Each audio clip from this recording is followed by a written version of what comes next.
Right, so I've chosen to read to you a poem by A. Milne, and you might recognise the author because he wrote the stories about Winnie the Pooh, and on the front of this poetry book is Winnie the Pooh, and the poetry book is called Now We Are Six.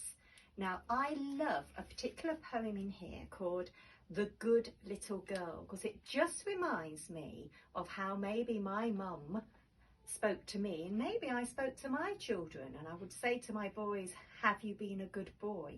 Now in this poetry book there's some lovely illustrations, and you've got to remember as I read the poem, the last picture is a little girl who is at the zoo, and there's a sign, do not feed the animals, and guess what she's doing?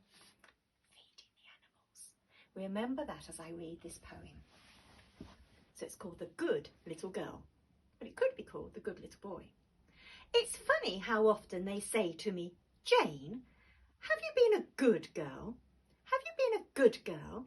And when they've said it, they say it again. Have you been a good girl? Have you been a good girl? I go to a party. I go out to tea. I go to an aunt for a week at the sea. I come back from school or from playing a game. Wherever I come from, it's always the same. Well, have you been a good girl, Jane?